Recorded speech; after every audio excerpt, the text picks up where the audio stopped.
వాక్యం ఏమై ఉన్నది? వాక్యము లేకపోతే జనులు కట్టు లేక తిరుగుదురు. వాక్యము లేకపోతే జనులు కట్టు లేక తిరుగుదురు. కాబట్టి వాక్యము మరి మనల్ని బాగు చేస్తుంది. ఆయన తన వాక్కును పంపించి వారిని బాగు చేశాను అని దేవుని వాక్యం సెలవిస్తుంది. కాబట్టి వాక్యం ఉంటే మనం బాగుపడతాం. వాక్యం వింటే మనం రక్షించబడతాం. వాక్యం వింటే మన పిల్లలు రక్షించబడతారు. వాక్యం వింటే మన గ్రామం రక్షించబడుతుంది. వాక్యం వింటే మన తల్లిదండ్రులు రక్షించబడతారు. వాక్యం వింటే మరి వాక్యం వినటం వలన విశ్వాసము కలుగును అని దేవుని వాక్యం సెలవిస్తా ఉన్నది.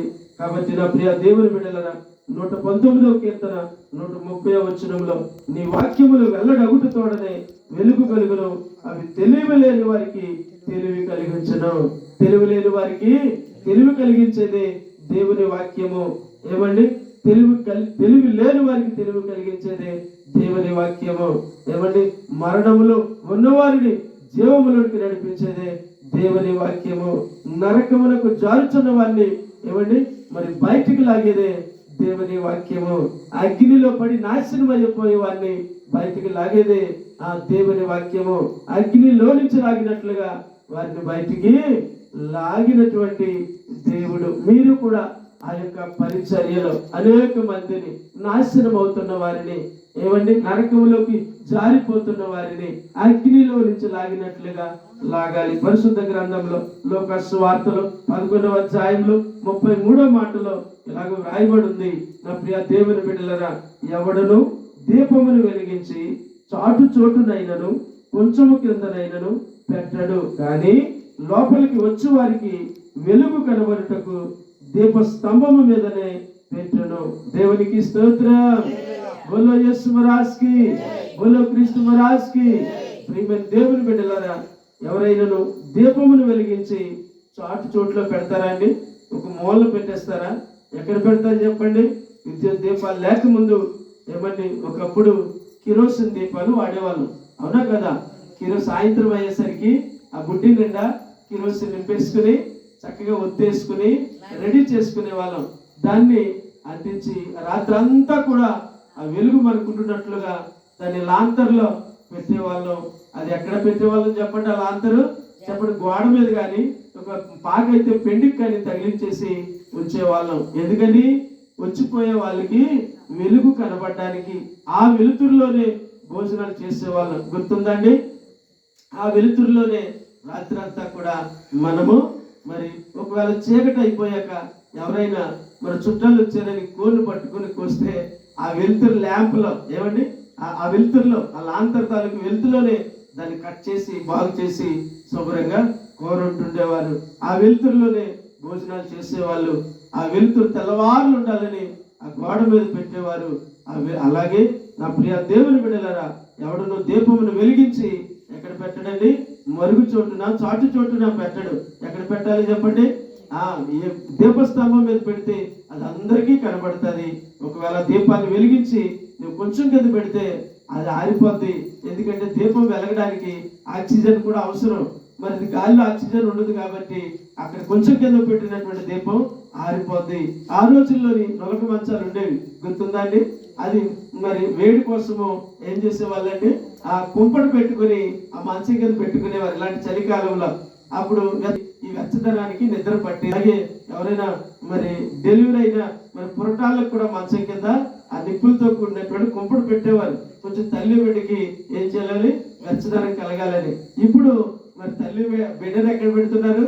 కావిర్లు వచ్చారు ఎక్కడ పెడుతున్నారు? బాక్సులు పెడుతున్నారు.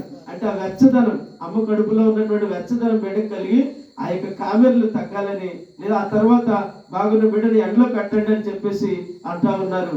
నా ప్రియ దేవుని బిడ్డలారా, అంటే చూడండి, మంచం కింద పెడితే దీపాన్ని వెలిగించిన దీపాన్ని మంచం కాలిపోద్ది. కొంచెం కింద పెడితే దీపం మారిపోద్ది. అదే దీపస్తంభం లేదా కొంచెం ఎత్తైన స్థలంలో పెడితే అది 10 మందికి వెలిగిస్తుంది. కాబట్టి నా ప్రియమైన దేవుని బిడ్డలారా, దేవుడు చెప్పేది ఏంటంటే, నీ దేహమునకు దీపము నీ కన్నే, నీ దేహమునకు దీపము నీ కన్నే. కనుక నీ కన్ను మరి తేటగా ఉంటే నీ దేహం అంతయు వెలుగుమయమై ఉండును. దేవునికి స్తోత్రం. బోలో యేసు మహారాజ్ కి, బోలో క్రీస్తు మహారాజ్ కి. నీ యొక్క కన్ను ఎలాగుండాలి చెప్పండి? వెలుగుమయమై ఉంటే నీ దేహం అంతా వెలుగుగా ఉంటది. మరి కళ్ళు లేని కబోది మరొక వ్యక్తికి తావు చూపించగలడా అండి? గుడ్డివాడు మరొక గుడ్డివారికి తావు చూపించగలరా అండి? ఇద్దరూ కలిసి ఎక్కడ పడతారమ్మా? గోతులో పడతారు. ఇద్దరూ కలిసి నూతిలో పడతారు. ఇద్దరూ కలిసి తావు తప్పిపోతారు. అందుకని నా ప్రియ దేవుని బిడ్డలారా, ఆ వెలుగు గనుక నువ్వు కలిగి ఉంటే నీవేం చేస్తావు? 10 మందికి త్రోవ చూపించగలవు. ఏమండి? అనేక మందికి త్రోవ చూపించగలవు. ఆ వెలుగు ఎవరు? ప్రభు అయిన యేసుక్రీస్తు వారు. కాబట్టి ఆ వెలుగును నువ్వు కలిగి ఉంటే 10 మందికి నువ్వు త్రోవ చూపించగలవు. 10 మందికి నువ్వు వెలుగులోనికి నడిపించగలవు. అది నీవే చీకటమయమైపోతే, నీవే నరకంలోనికి జారిపోతే, నీవే ఆ యొక్క అగ్నిలో ఆరిన అగ్నిలో కూరుకుపోతే వేరొక వ్యక్తికి ఎలాగ నువ్వు ఆ వెలుగుని గురించి చెప్పగలవు? అలాగుననే నా ప్రియ దేవుని బిడ్డలారా, నీ కన్ను కనుక వెలుగుమయమై ఉంటే నీ దేహం అంతా కూడా వెలుగుగా ఉంటుంది. నీ కన్నే చీకటి అయిపోతే మరి నీ దేహం నీకేం కనబడుతుంది? అలాగునని నా ప్రియమైన దేవుని బిడ్డలారా, నీలో ఉండు వెలుగు చీకటి అయి ఉండకుండా చూచుకో. దేవునికి స్తోత్రం. ఏ భాగమైనను చీకటి కాక నీ దేహం అంతయు వెలుగుమయమైతే దీపము తన కాంతి వలన నీకు వెలుగు ఇచ్చినప్పుడు ఎలాగుండును అలాగే దేహమంతయు వెలుగుమయుండునని ప్రభు యేసుక్రీస్తు వారు చెప్పారు. దేవునికి స్తోత్రం. కాబట్టి నా ప్రియ దేవుని బిడ్డలారా, నీ కన్ను చీకటి అయితే దేహం అంతా చీకటి అయిపోతుంది. అలాగే దేహం నీ యొక్క కన్ను వెలుగుగా ఉంటే, నీ 2 కళ్ళు కూడా స్పష్టమైన దృష్టి కలిగి ఉంటే నీ దేహం అంతా వెలుగుమై ఉంటుంది. అందుకని నీ దేహంలో ఏ భాగము కూడా చీకటి అయి ఉండకూడదు. ఏమండి? ఈ చెయ్యి చీకటి అయిపోయింది అనుకోండి, ఏమండి మరి అది ఏమవుతుంది? ఈ దేహంలో నుంచి పీకి పారేయాలి. అలాగే మరి ఆ చెవి చీకటి అయిపోయింది అనుకోండి, దేహంలో నుంచి తీసి పారేయాలి. ఏమండి? అలాగే శరీరం చీకటి అయిపోయింది అనుకోండి, దీంట్లో దేహంలో నుంచి తీసి పారేయాలి. ఇక్కడ చీకటి అయిపోవడం అంటే ఏంటి? నా ప్రియ దేవుని బిడ్డలారా, మరి పాపమునకు అలవాటు పడిన అవయవములు ఏమైనా మీ దేహంలో ఉంటే దాన్ని పెరిగి పారేయండి. దేవునికి స్తోత్రం. నీ కన్ను నీ మాట వింటలేదా? చెడును చూడాలని ఆశపడుతున్నాయా?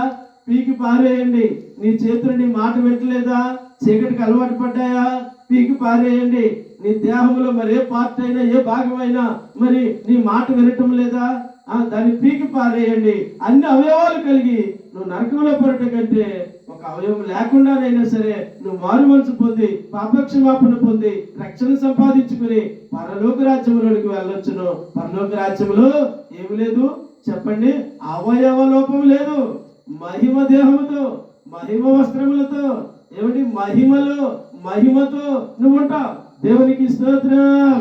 బోలో యేసు మహారాజ్ కి, బోలో క్రీస్తు మహారాజ్ కి. కాబట్టి ప్రభువునందు ప్రియ దేవుని బిడ్డలారా, ఆ మహిమ ఆ లోకములో, ఏమండి ఆ పరలోక రాజ్యములో నిజంగా ఎలా ఉంటుందంటే చూడండి, ప్రకటన గ్రంథం 21వ అధ్యాయంలో 23వ వచనంలో ఇలాగ రాయబడి ఉంది. ఆ పట్టణములో ప్రకాశించుటకై సూర్యుడైనను చంద్రుడైనను దానికి అక్కర్లేదు, దేవుని మహిమయే దానిలో ప్రకాశించుచున్నది. గొర్రె పిల్లయే దానికి దీపము. చూడండి నా ప్రియ దేవుని బిడ్డలారా, దేవుని రాజ్యం ఎలాగుంటుందో, పరలోక రాజ్యం ఎలాగుంటుందో, ప్రభు రాజ్యం ఎలాగుంటుందో దాంట్లోనట సూర్యుడు అక్కర్లేదట. ఏమండి? పగటిని ఆలడానికి పెద్ద జ్యోతిని మనకిచ్చాడు, రాత్రిని ఆలడానికి చిన్న జ్యోతిని మనకిచ్చాడు. పెద్ద జ్యోతిని సూర్యుడు అని అంటున్నాము, చిన్న జ్యోతిని చంద్రుడు అని అంటున్నాము. అయితే ఆ పట్టణంలో, ఆ పరమ పట్టణంలో, ఆ పరమ యెరూషలేములో, ఆ దేవుని పట్టణంలో, ఆ పరదేశంలో, ఆ పరలోకంలో ఏమంటున్నాడంటే ఆ పట్టణములు ప్రకాశించుటకై సూర్యుడైనను చంద్రుడైనను దానికి అక్కర్లేదు, దేవుని మహిమయే దానిలో ప్రకాశించుచున్నది. గొర్రె పిల్లయే దానికి దీపము. గట్టిగా చెప్పాలి కూడా, దేవుని మహిమ. ఆ పరలోక పట్టణమునకు దీపం ఎవరు చెప్పండి? గొర్రె పిల్లయే దానికి దీపము. ఏమండి? జనములు దాని వెలుగునందు సంచరిస్తురు, భూరాజులు తమ మహిమను దానిలోనికి తీసుకొని వస్తురు.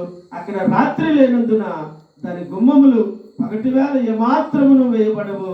జనములు తమ మహిమను ఘనతను దానిలోనికి తీసుకుని వచ్చేది. దేవునికి స్తోత్రం. అక్కడ రాత్రి లేదు, ఏమంటే అనగా చీకటి లేదు, పాపానికి అవకాశమే లేదు, శాపానికి అవకాశమే లేదు, దొంగతనానికి అవకాశమే లేదు, జారత్వానికి అవకాశమే లేదు, ఏమంటే వ్యభిచారానికి అవకాశమే లేదు, ఏమంటే అక్కడ రాత్రి అనేది లేనే లేదు, చీకటి అనేది లేనే లేదు. నా ప్రియ దేవుని బిడ్డలారా, వెలుగుమయమే. గొర్రెపిల్లయే అక్కడ దీపము, గొర్రెపిల్లయే అక్కడ దీపమై ఉన్నది. ఇక్కడ జనములు తమ మహిమను ఘనతను ఈ యొక్క వెలుగులోనికి తీసుకొని వస్తారట. మరి ప్రకటన గ్రంథం 21:27 గొర్రెపిల్ల యొక్క జీవ గ్రంథమందు వ్రాయబడిన వారే దానిలో ప్రవేశించదురు గాని నిషిద్ధమైనది ఏదైనను, అసహ్యమైనది ఏదైనను, అబద్ధమైన దానిని జరిగించువాడైనను దానిలోనికి ప్రవేశింపడు. దేవునికి స్తోత్రం, దేవునికి స్తోత్రం.